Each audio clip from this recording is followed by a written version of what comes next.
समस्त ध्यान विधियों का लक्ष्य परमात्मा है, कुछ और हो भी नहीं सकता। चाहे ध्यान की विधियां हो, चाहे भक्ति के उपाय हो, कि तंत्र की साधना हो, कि हठ योग की प्रणाली हो, कोई भी मार्ग जो मंजिल तक पहुंचता है वह परमात्मा तक अर्थात अनाहत नाथ तक पहुंचता है। ओशो की विधियों के संदर्भ में इस बात को खूब अच्छे से स्पष्ट हो जाने दें। ओशो ने जो सबसे पहली विधि बनाई और जो सबसे आखिरी विधि बनाई, उन दोनों की मैं संक्षिप्त चर्चा करना चाहूँगा। सबसे पहली विधि ओशो की थी निष्क्रिय ध्यान विधि, या उसको शिथिल ध्यान कहते थे। उस समय सिर्फ ध्यान कहते थे, क्योंकि और कोई विधि थी ही नहीं। आप ओशो के प्राचीन प्रवचनों में सुनेंगे, सन 1953 से लेकर 1970 तक एक ही विधि कराते थे कि रिलैक्स होके बैठ जाओ, आंख बंद कर लो, भाव करो कि शरीर शिथिल हो रहा है। ये एक सेल्फ सजेशन, एक प्रकार की सेल्फ हिप्नोसिस। हम भाव करते हैं शरीर शिथिल हो रहा है, रिलैक्स हो रहा है, तो वैसा हो जाता है 2-3 मिनट में। फिर दूसरा था कि भाव करो सांस धीमी हो रही है, 2-3 मिनट उसको रिपीट करते थे ओशो। फिर तीसरा सुझाव देते थे कि मन शांत हो रहा है, मन शांत हो रहा है। फिर चौथा था स्वीकार भाव, जो है जैसा है जीवन, इस क्षण में जो कुछ भी हो रहा है मैं उससे राजी हूँ, मुझे वह स्वीकार है, मेरे भीतर कोई प्रतिरोध संघर्ष नहीं है। इससे और गहरा रिलैक्सेशन, भावनात्मक रिलैक्सेशन होता है। और फिर 5वां सुझाव था, जो भी आवाजें सुनाई दे रही हैं गौर से सुनो, सूक्ष्म से सूक्ष्म आवाज को सुनो। बीच बीच में कभी ओशो उदाहरण देते थे झींगुर की आवाज का। जैसे झींगुर की आवाज बगीचे में होती है, उससे भी धीमी, उससे भी बारीक ध्वनि, करीब करीब उससे मिलती जुलती एक आवाज और हो रही है, वही अनाहत नाद है। उसमें डूबो। तो 5 स्टेप, कुछ करना नहीं था सक्रिय रूप से कुछ भी, बैठ के अथवा लेट कर। ओशो कहते थे सुबह जब करो तो बैठ के करना, रात्रि में जब करो तो लेट कर करना, ताकि वैसे ही करते करते फिर सो जाओ।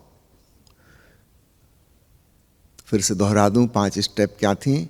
शरीर का शिथिलीकरण, श्वास धीमी हो रही है, मन शांत हो रहा है, स्वीकार का भाव हृदय में, और फिर श्रवण में डूबो।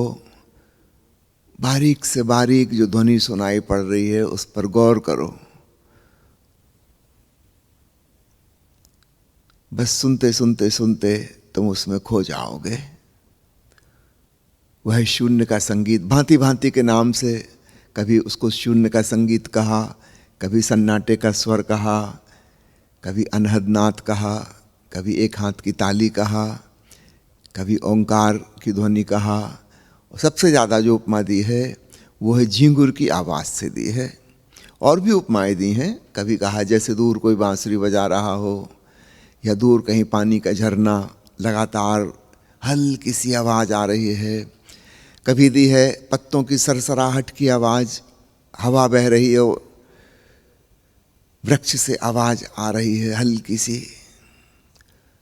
5-6 उपमाएं दी हैं। झींगुर की उपमा को उन्होंने बारंबार रिपीट किया है। उदाहरण के लिए आप ओशो की किताब पढ़िए, असंभव क्रांति, या उसके ऑडियो उपलब्ध हैं, उनको सुनिए। आप पाएंगे हर प्रवचन के अंत में ओशो झींगुर की आवाज़ की उपमा देते हुए ध्यान करा रहे हैं। वो सबसे ज़्यादा निकट है। तो करीब करीब 17 सालों तक ओशो यही विधि सिखाते रहे। ये बिल्कुल उनकी प्रथम विधि, सबसे ज़्यादा लंबे समय तक उन्होंने सिखाई। अब हम आते हैं अंतिम विधि पर, व्हाइट रोब ब्रदरहुड, और उसके भी अंत में उन्होंने क्या बताया उसको थोड़ा समझना। व्हाइट रोब ब्रदरहुड में पहले हम संगीत के संग नाचते हैं, झूमते हैं, गाते हैं। हमारी शरीर की इस एक्टिविटी से हमारे भीतर ऊर्जा का जागरण होता है। श्रवण के पहले ऊर्जा का जागरण होना जरूरी है। हम एनर्जेटिक हों, थके मांदे ना हों, आनंद में, उमंग में, उत्साह में हों, तभी हम प्रेम भाव से नाद को सुन पाएंगे। अगर हम थके मांदे हैं तो जैसे ही हम रिलैक्स होंगे हम नींद में खिसकने लगेंगे। तो ऊर्जा से भरने का एक सरल सा उपाय है, 10-15 मिनट कीर्तन किया, नाचे, गाए, झूमे मस्ती में, तो हम ऊर्जावान हो गए। ये भूमिका बहुत जरूरी है। ऊर्जावान होने के साथ साथ हम प्रसन्न भी होते हैं। जब हम ऊर्जाहीन होते हैं तो हम उदास होते हैं, और परमात्मा है परम आनंद, तो उससे हम प्रसन्न होकर ही जुड़ सकते हैं, उदास होकर, दुखी होकर नहीं जुड़ सकते। जब हम नाचते हैं 10-15 मिनट तो सारी चिंताएं दूर कहीं छूट जाती हैं, हम मगन हो गए संगीत में। दिन भर का काम धाम, उससे जुड़ी हुई चिंताएं, फिक्र, दिन भर में क्या क्या हुआ, 10-15 मिनट में हम सब उसके बाहर निकल आते हैं, उस जाल के बाहर, और तब हमारा मन शांत हो पाता है, प्रसन्न हो पाता है, और खुशी के उस माहौल में अब हम प्रभु की तरफ उन्मुख हो सकते हैं। फिर इंस्ट्रक्शन है कि बैठ जाएं, संगीत बजेगा। निवेदनो नामक एक सन्यासी था, वो ड्रम बजाता था, ओशो उसको निर्देश देते थे, निवेदनो, वो जोर से ड्रम बजाता, सन्नाटा छा जाता। फिर एक तो ड्रम सुनने की आवाज़ में एकदम से हम चौंक जाएंगे, संसार के कोई विचार चल रहे थे उनसे कटाफ हो जाएंगे, इतने जोर का ड्रम बजता, भड़ाम, मन ठहर जाता है। और अब ड्रम की आवाज़ तो 5 सेकंड 10 सेकंड में ख़त्म हो गई। अब हम सुन रहे हैं, फिर संगीत बजता हल्का हल्का, 2-3 मिनट, पुनः हम श्रवण की तरफ उन्मुख हुए। हमारी सारी ऊर्जा जो नाचने में जाग गई थी वो कानों में समाहित हो गई, हम सुनने में लग गए, और फिर संगीत अचानक बंद हो गया।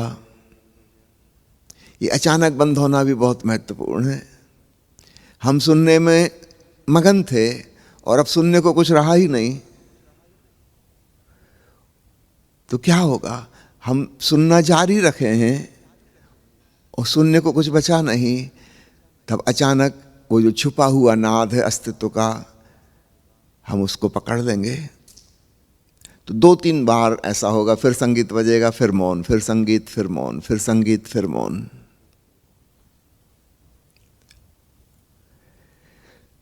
स्पष्ट है इसका उद्देश्य क्या है, उस मौन को पकड़ना। जब ओशो ने 1981 में मौन धारण किया, तब तो ये किसी को पता नहीं था कि दोबारा कभी बोलेंगे। उन्होंने कहा मेरे अब आखिरी फेज मेरे कार्य का शुरू हो रहा है।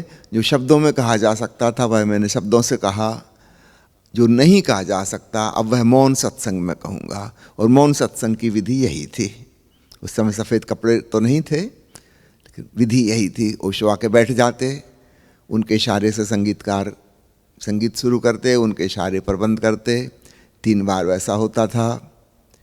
बीच में ओशो की वाणी, उनका प्रवचन का छोटा सा हिस्सा 3 मिनट का चलाया जाता था। 1 घंटे का यह प्रयोग था। जोर किस पे था? इसका नाम था मौन सत्संग, साइलेंट सिटिंग। उस साइलेंस को, उस मौन के संगीत को पकड़ना है, वो मुख्य है। बीच बीच में जो संगीत बजा रहे हैं वो चौंकाने के लिए, जगाने के लिए कि कहीं सो ना जाओ और यहाँ वहाँ दूसरी इंद्रियों में तुम्हारी ऊर्जा ना लग जाए। कान पर ही लगा के रखो। तो मौन सत्संग, व्हाइट रोब ब्रदरहुड, उसका लक्ष्य यही मौन श्रवण है। बिल्कुल अंत में, लगभग शरीर से विदा होने के 3 महीने पहले बुद्धा हाल में घोषणा की गई। उस समय ओशो बोलते नहीं थे, वे तो मौन में थे, लेकिन उनकी तरफ से घोषणा की गई कि ओशो कह रहे हैं कि यहाँ हाल में कोई व्यक्ति एक मंत्र फुसफुसा रहा है बहुत धीमी आवाज में, गौर से सुनो, उस व्यक्ति को पकड़ो, वो कौन है, और उससे निवेदन करो कि वो यहाँ से जाए, क्योंकि वो जो ध्वनि पैदा कर रहा है मंत्रोच्चार से, वह मेरे नाभि केंद्र पर, जीवन के केंद्र पर चोट पहुँचा रही है, और अगर वो ऐसा करता रहा तो मेरा शरीर छूट जाएगा।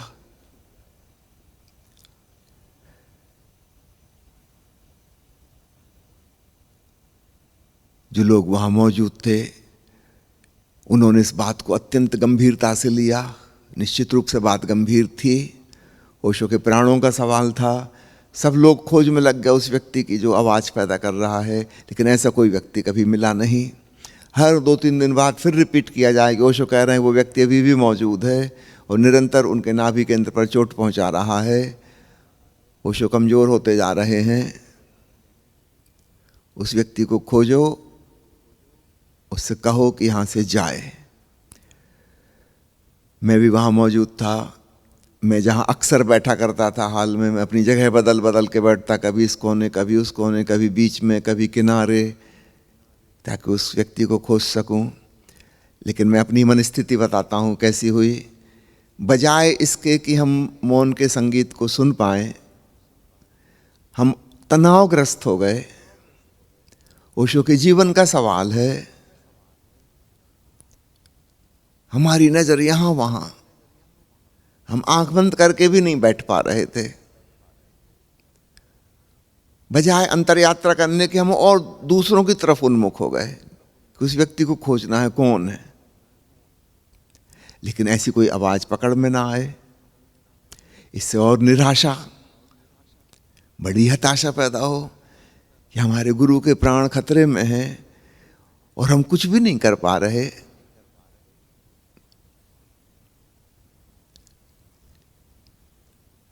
एक दुख और विषाद का अनुभव हो। फिर 3-4 दिन बाद फिर वही घोषणा की जाए।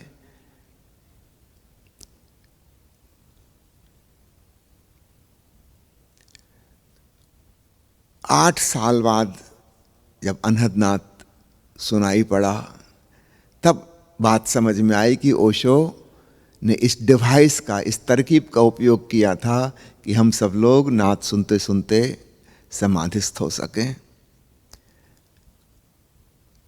जिंदगी भर वे कहते रहे सुनो सुनो सुनो, हमने नहीं सुना। जाते जाते उन्होंने एक ऐसी तरकीब ईजाद की कि अब तो सुनो।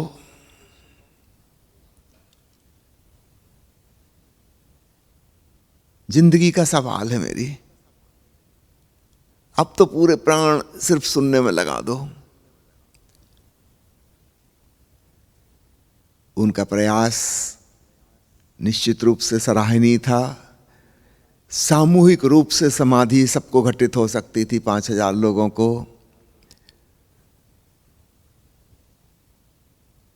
लेकिन हम लोग उतने तैयार नहीं थे, परिपक्व नहीं थे, मैच्योरिटी नहीं थी।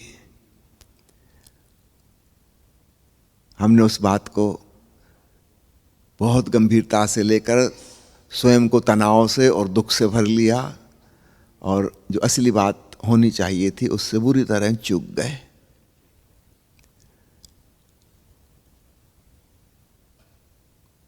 उन्नीस 1998 में जाके नाथ से संबंध जुड़ पाया, और तब एकदम क्लियर हो गया कि ओशो ने ऐसा क्यों कहा,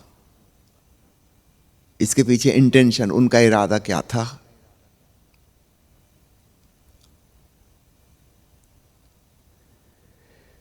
तो मैंने ओशो की प्रथम विधि और उनके द्वारा दी गई अंतिम विधि दोनों की चर्चा की, ताकि आपको स्पष्ट हो सके कि अनाहत नाथ सुनना ही विधियां, सारी विधियों का लक्ष्य है। आने वाले दिनों में हम अन्य विधियों की चर्चा करेंगे जो प्रथम और अंतिम के बीच में है। और आप हैरान होंगे कि सभी विधियों का लक्ष्य एक ही है, दूसरा हो भी कैसे सकता है। परमात्मा के अलावा अध्यात्म का और क्या लक्ष्य होगा।